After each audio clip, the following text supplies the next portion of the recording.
Hi there, my name is Rob Hillman. I am a registered nurse and certified life coach, and I think today is a good day for a good day. Welcome to the next episode of my self-care series where we talk about self-care. Surprise, surprise, right? Self-care is anything that helps you feel better. Okay, so there's a lot of different topics we talk about, but hopefully it's going to help you feel better. What I want to talk about today is giving compliments. Okay, now this is an episode we've been kind of leading up to. In previous episodes, we've talked about how our brains like patterns. It likes habits and it wants to create habits with the things that we do because then it's just easier for it to deal with new information. If we just kind of do some things, that's just the way that we do them and it can get it done, okay? So I want to help you guys make sure that we are always training ourselves with good habits instead of having habits. I hate saying bad habits because good and bad is relative, but what I mean is habits that help us get what we want or habits that get in the way of what we want. Okay? The very first episode of this series, actually, we talked about accepting compliments and why that was so important because it trains our brain to believe good things about us, which that is good self-care.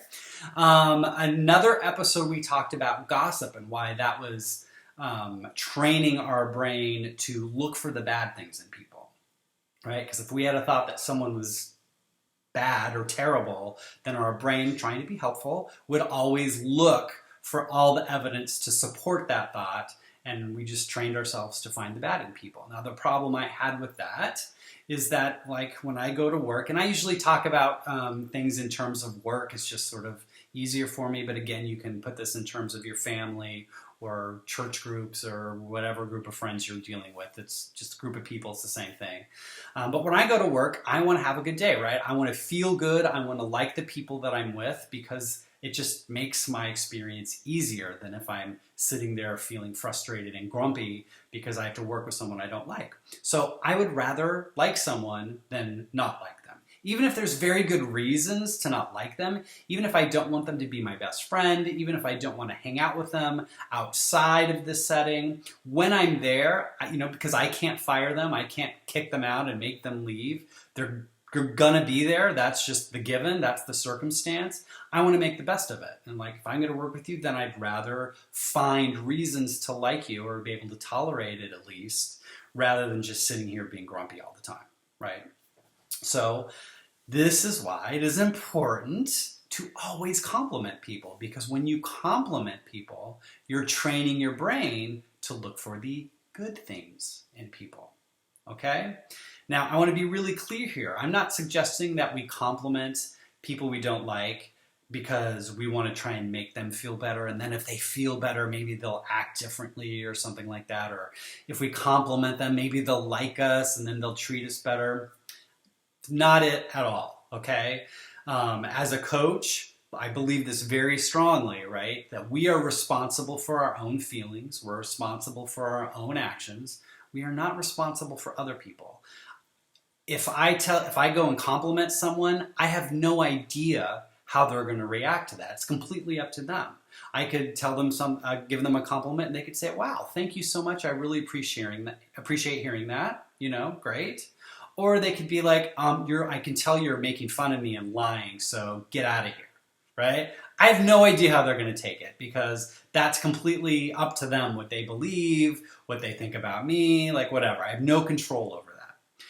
That's not why I'm complimenting them, though. I'm complimenting them because I want my brain to get in the habit of finding the good in other people because it makes me feel better, okay? So, frankly, you could go and find reasons to compliment people and then never even tell them. You could just keep it to yourself. And it serves kind of the same purpose. I'm kind of a nerd and I sort of like people and I try and compliment people all the time because I feel good when I do that. But that's on me. You don't have to. If you don't want to, if there's just someone that you're like, I really don't like that person and I don't want to give them a compliment, don't tell them. Keep it to yourself. But look for it. Find reasons that you could compliment them because you're creating that loop. You're creating that cycle, that habit in your brain, and that is going to help you with your overall experience. Okay, so that is my advice. It's your homework for this week. I want you to just go around and compliment people. Think about reasons that you have that you could compliment them. Look for evidence that supports the idea that they deserve a compliment, right? Because once you start looking for it, you're totally going to find it, right? Even the most terrible person that you work with who's lazy and rude and horrible, there's going to be something good about them. They're going to tell a funny joke, in the break room. They're going to bring in donuts. They're going to, do something, help out with the patient and give them an extra pillow with a smile. Who knows what it is, but look for it, and I guarantee you're going to find it, and that's going to help you have a better day. Okay? So get out there and compliment people. All right? If you found this video helpful, of course, as always, I appreciate it if you share it on the Facebook and whatnot. And of course, if you have any comments or questions, I love hearing from you guys. Feel free to send me an email, post a comment, whatever you want to do. I always like hearing from you. So thank you so much. I hope you enjoyed it and have a great week. I will talk to you next time.